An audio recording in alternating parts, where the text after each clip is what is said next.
Okay, तो हम शुरू करते हैं अपना AWS सीरीज का lecture number 7, storage optimize stance. Storage optimize stance क्या होते हैं, ये शुरू से करने से पहले मैं आपको बता दूं, अगर आपने हमारा स्टार्टिंग के लेक्चर नहीं देखते हैं, लेक्चर 1 2 3 4 5 6, तो आप एक बार जाके देख लें, क्योंकि उसमें आपको स्टार्टिंग से बताया गया स्टांस क्या होते हैं, EC2 क्या होता है ना। और इसे स्टार्ट करने से पहले एक बार बता देता हूँ, 7 टाइप के स्टांस होते हैं जो आपको बताया था। फर्स्ट वन था हमारा general purpose stance, second one था कंप्यूटर स्टांस, थर्ड वन था हमारा मेमोरी स्टांस, ये हमारा फोर्थ वन चल रहा है। फोर्थ इंस्टांस है स्टोरेज इंस्टांस। ठीक है, ये जितने भी इंस्टांस अभी स्टार्टिंग में बताया था, सब में अपनी अपनी सीरीज होती है, अपने अपने टाइप्स होते हैं। जैसे जनरल पर्पस में था हमारा A टाइप, M टाइप, है ना। जैसे और भी इंस्टांसेस में सब में M T C, जैसे कंप्यूटर में C टाइप था, वैसे ही इसके अंदर भी टाइप्स हैं। कौन कौन से टाइप है स्टोरेज ऑप्टिमाइज में? इसमें जो हमारे टाइप्स और सीरीज है, वो हमारी डी सीरीज या डी टाइप बोल सकते हैं, डी सीरीज बोल सकते हैं। सेकंड हमारा एच सीरीज या एच टाइप बोल सकते हैं, और एक हमारा आई सीरीज या आप आई टाइप के इंस्टांस बोल सकते हैं। बेसिकली जो इसमें अलग अलग डी सीरीज में भी अलग अलग आपके पास ऑप्शन मिल जाते हैं इंस्टांसेस की, जैसे D2, D3, D3 EN instance. H में सिंगल है, H1 इंस्टांस। देन आई में हमारे पास दो है, टू टाइप्स के, I3 एंड I3EN इंस्टांस। ये हमारे बेसिकली तीन सीरीज है, थ्री सीरीज या थ्री टाइप के इंस्टांस बोल सकते हैं। इनके अंदर सब कैटेगरीज है, D2, D3, D3EN। ठीक है, अब हम बात करते हैं ये होता क्या बेसिकली, कि स्टोरेज इंस्टांस है क्या। तो स्टोरेज इंस्टांस जैसे कि आप डेफिनेशन यहाँ देख रखे हैं, यहाँ पे मैंने ऑलरेडी मेंशन कर रखी है, फिर भी मैं आपको बताता हूँ। Storage optimized instances are designed for workload that require high sequential read and write access to very large data set of local storage. They are optimized to deliver tens of thousands of low latency random input output operation per second to application. इसका क्या मतलब है? इसके ये मतलब है, आपने कभी देखा होगा म्यूजिक के लिए, है ना, वीडियो के लिए, और जितनी भी साइट्स यूज होती हैं, साइट्स जैसे कि आपका एग्जांपल देता हूँ, youtube.com हो गया, गाना.com हो गया, आपका सावन जियो.com हो गया, हंगामा .com हो गया, जितने भी ये साइट्स होती हैं गानों की साइट्स, ये सब आप क्या करते हैं, जैसे कि आप गाने की साइट आपने ओपन की, आपने जैसे एग्जांपल यूट्यूब ओपन किया, यूट्यूब ओपन करते ही आपने क्लिक किया तो वो गाना प्ले हो गया। ठीक है, आप उसे क्या, आप उसे डाउनलोड भी कर सकते हैं, सुन भी सकते हैं, और यूट्यूब पे अपलोड भी कर सकते हैं। तो तीनों चीजें कर सकते हैं। वो कैसे होंगी? वो होंगी इसी इंस्टांस पे, स्टोरेज इंस्टांस, क्योंकि स्टोरेज इंस्टांस पे ही आप बड़ी से बड़ी फाइल्स, जैसे है ना, optimize delivered tens of thousand data low latency random input output operation. इसका ये मतलब है आप एक साथ रैंडमली कोई भी फाइल्स, कोई भी वीडियो, कोई भी गाना डाउनलोड कर सकते हैं, अपलोड कर सकते हैं, है ना, पर सेकेंड के अकॉर्डिंग। इसमें इतना मतलब इसका जो मैनेजमेंट होता है वो बहुत हाई होता है। इसके अंदर जो फ्रीक्वेंसी होती है हार्ड ड्राइव की और स्टोरेज की, वो बहुत हाई होती है, कि आप एक टाइम में आप लाखों लोग वो गाना देख सकते हैं, लाखों लोग डाउनलोड कर सकते हैं, और लाखों लोग अपलोड कर सकते हैं। वो सब कुछ कैसे होता है? Help of storage optimize instance की। ठीक है ना, ये तो हमारी डेफिनेशन थी। स्टोरेज इंस्टांस ये यूज होते हैं, बेसिकली ये यूज होते हैं हैवी डेटा के लिए, बहुत ज्यादा लार्ज अमाउंट ऑफ डेटा के लिए यूज होता है, जो आपका डेटा सेव रहता है कहीं और, डेटा सेंटर में आपका डेटा सेव है, या क्लाउड पे, आप क्लाउड समझ लो, क्लाउड जैसे कि हम बात कर रहे हैं AWS की। अगर गाना.com हो गया, गाना.com आप प्ले तो अपने आप से ऑनलाइन इंटरनेट करते हैं, लेकिन उसका भी एक डेटा सेंटर होगा जहाँ पे ये सारी चीजें सब अपलोड होंगी, और आप एक साथ कहीं से भी उसे एक्सेस कर सकते हैं, उसे डाउनलोड कर सकते हैं, अपलोड कर सकते हैं, उसे सुन सकते हैं, उसके साथ कुछ भी कर सकते हैं, क्योंकि उसके साथ परमिशंस होती है रीड एंड राइट की। तो वो सब चीजें पॉसिबल होती हैं स्टोरेज ऑप्टिमाइज स्टांस पे। ठीक है, अब मैं बताता हूँ इनकी कैटेगरीज होती हैं, तीन टाइप की इसमें कैटेगरीज बोल दो, आप सीरीज बोल दो, D2, D3 और D3N। तो अब मैं बात करता हूँ डी सीरीज की। डी सीरीज में क्या है? डी सीरीज में आपको ये चीजें मिलती है, किन चीजों के लिए ये यूज किया जाता है। Basically these instances are well suited for the following. देखो, massive parallel processing. Massive parallel processing, एक साथ आप कितनी भी चीजें यूज कर सकते हैं, आप डेटा, कितना भी डेटा यूज कर सकते हैं, आप अपलोड भी एक साथ कर सकते हैं, डाउनलोड भी कर सकते हैं, कितना भी डेटा आप सुन सकते हैं, देख सकते हैं। ये जैसे कि आप यूट्यूब में अनलिमिटेड डेटा आप डाउनलोड कर सकते हैं, अपलोड कर सकते हैं, है ना। ये head of distribute computing support करता है। इसमें होती है लॉग और डेटा प्रोसेसिंग एप्लीकेशन, जिसमें इसमें लॉग्स और डेटा प्रोसेसिंग एप्लीकेशन वर्क करते हैं। लॉग्स मतलब आपने क्या किया वो सब अपडेट होगा, है ना। डेटा प्रोसेसिंग कैसे जा रही है, सीक्वेंसली जा रही है, सीक्वेंसली नहीं है, वो सारी चीजें इसमें होती हैं। अब हम बात करते हैं डी टाइप में स्टोरेज और सीपीयूज की। बेसिकली डी टाइप में जो स्टोरेज और सीपीयूज होता है, मिनिमम सीपीयू स्टार्ट होता है 4 सीपीयूज से, मिनिमम 4 होते हैं और मैक्सिमम 32 सीपीयूज आप यूज कर सकते हैं इसके अंदर डी टाइप में, डी सीरीज में। इसमें जो रैम होती है मिनिमम 3.5 से आप गीगाबाइट से यूज करते हैं टू 44 गीगाबाइट, ठीक है ना। ये गीगाबाइट आप रैम यूज करते हैं 3.5 से 244। जो इसमें स्टोरेज यूज होता है वो यूज होता है एसएसडी। इसमें एसएसडी स्टोरेज यूज होता है डी टाइप में। अब हम बात करते हैं H1 इंस्टांसेस की। H1 इंस्टांसेस क्या होते हैं, ये कहाँ पे यूज होते हैं? Basically these instances are well suited for following. देखो, डेटा इंटेंसिव वर्कलोड के लिए यूज होता है, मैप रिड्यूस के लिए और डिस्ट्रीब्यूटेड फाइल के लिए। तो कितना भी इस पे वर्कलोड मिला है, डेटा वर्कलोड बहुत ज्यादा वर्कलोड यूज हो सकता है। मैप रिड्यूस और डिस्ट्रीब्यूटेड फाइल सिस्टम के लिए, आप कोई भी फाइल सिस्टम है उसे कितना भी उस पे वर्क फाइल सिस्टम पे आप कितना भी वर्क डाल सकते हैं, वो फाइल सिस्टम कहीं भी शेयर कर सकते हैं, कहीं भी यूज कर सकते हैं, कभी भी शेयर कर सकते हो, कभी भी यूज कर सकते हैं।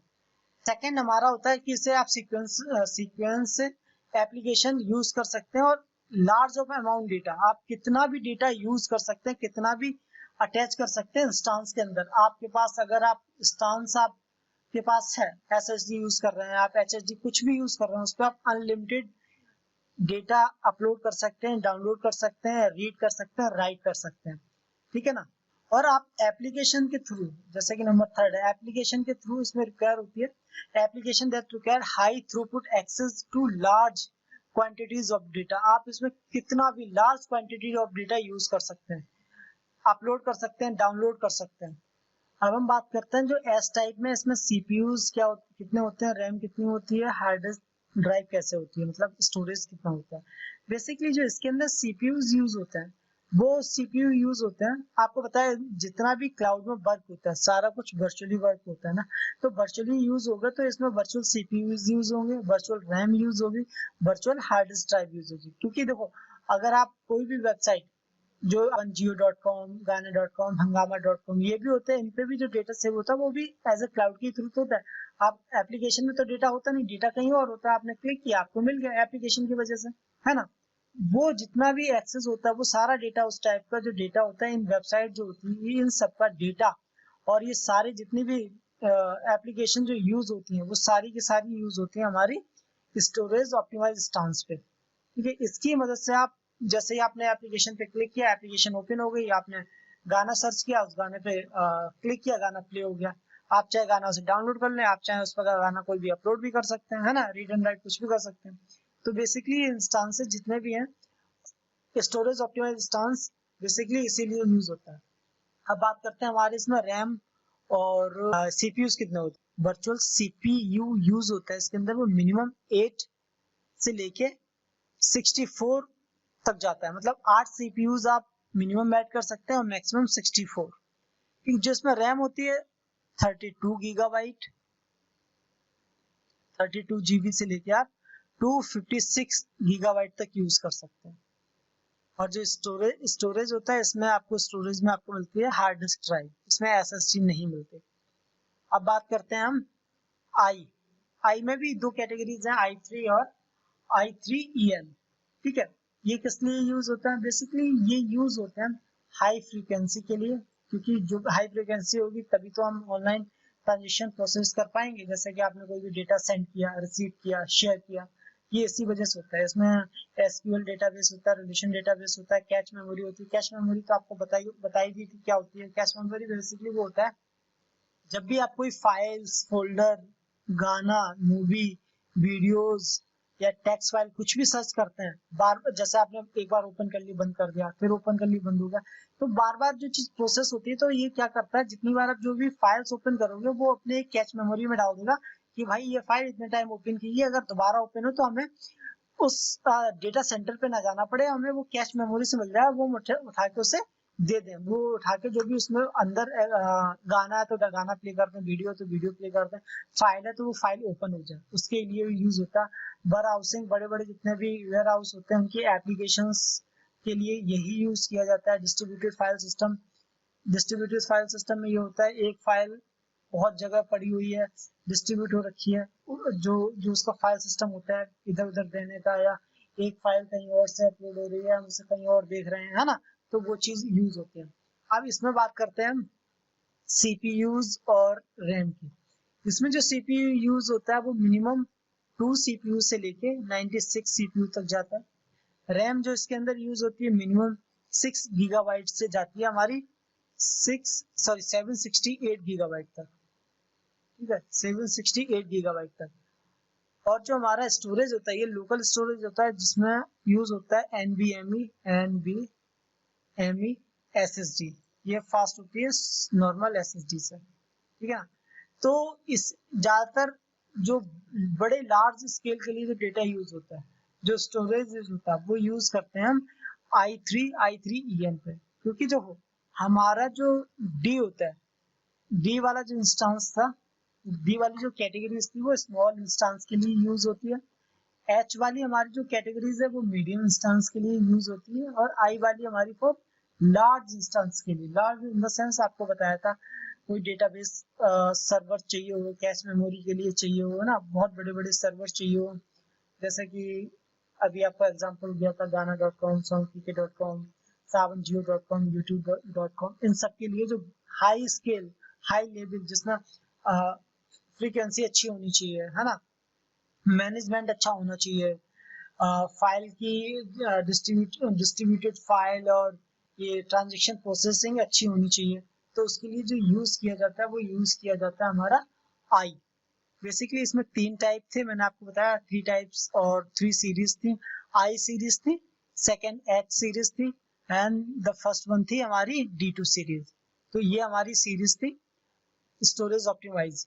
जो नेक्स्ट जो हमारा लेक्चर आएगा उस लेक्चर में मैं आपको बताऊंगा एक्सेलरेटेड ऑप्टिमाइज स्टांस क्या होता है, ठीक है, जिसे हम जीपीयू बोलते हैं। बेसिकली जो जीपीयू होता है वो यूज होता है ग्राफिक्स के लिए, जैसे बड़े बड़े सर्वर्स होते हैं ना, पबजी गेम हो गया, फ्री फायर गेम हो गया, इनके लिए सर्वर्स यूज होते हैं, इनके लिए जो ग्राफिक कार्ड्स यूज होते हैं वो सारे उसी में यूज होते हैं। तो नेक्स्ट लेक्चर आएगा उसमें बताया जाएगा।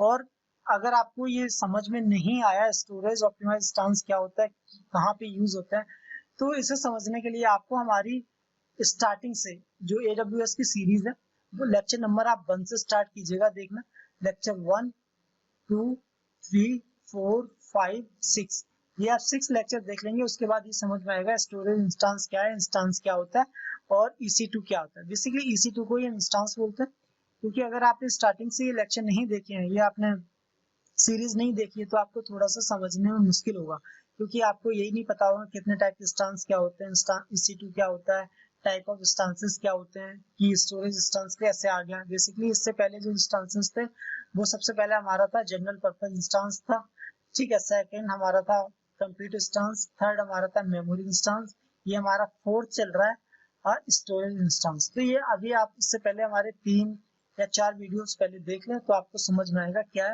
है ना। अगर आप ये डायरेक्ट अगर आपको पता है तो आप देख सकते हैं। बेसिकली जो ये जितनी भी ये सीरीज है AWS की, जो भी सीरीज है सबसे अपडेटेड सीरीज है यूट्यूब पे।